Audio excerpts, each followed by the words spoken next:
Selamünaleyküm ortaklar. Bu xanadonimizni bitirganimizga 2 yil bo'lgan. 2 yildan keyin yana Xudo xolasa sizlarga bu xanadonimizni obzor etib beramiz. Lekin baholari hozirgi bahoda aytib o'tamiz. Hammangizga rahmat. Davom etamiz videomizda. Patoloqlari gipsokardon bo'ldi, tegalar qistirildi, lekin devorlarini bo'yatdik endi. Endi bu yerda klassik variantda bitta o'ynaylari klassik variantda qoladi. Shuning uchun bitta sal klassik variantda etdik. Qaranglar. Aboylarımızı metr kvadrati 50 ming so'mdan aytib berdik. Bu yerda patoloqlarimiz atachinta bo'lgan. Patoloqlarimiz 90 ming so'mdan atachintasi. Kraskasi, atachintasi hammasi birga hisoblanadi bizda.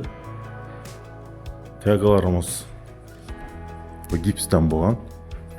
Tegalarimiz yani gipsdan ishlangan. Tega gipsda ishlangan tegalarimiz 30 ming so'mdan metr bo'ladi. Mana foto bo'yalgan.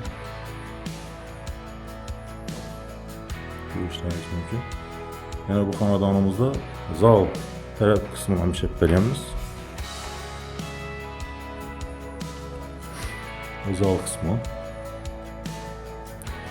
Yani patoloqlarini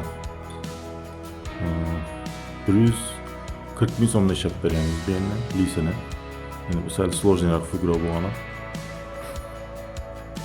Zalimizda görünüşü. Bu yerden fakat oboy ishlatilgan. Bir de hech qanaqa dekorativ narsalar ishlanmagan, fakat patoloqda bu ozgina ishlangan bo'lgani. Yani bu yanımız ham oboy. Bular esa poni gipsdan chiqqan. Ko'rishingiz mumkin. Beğeneceğim. Devori bu işimiz ham 50 ming so'mdan metr kvadrati bo'lgan. Tegalarimiz esa 1 metr 30 ming so'mdan ishlanadi.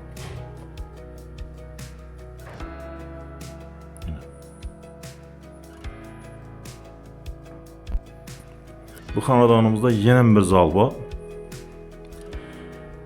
Benim şu yine gipsokardon aytilgan.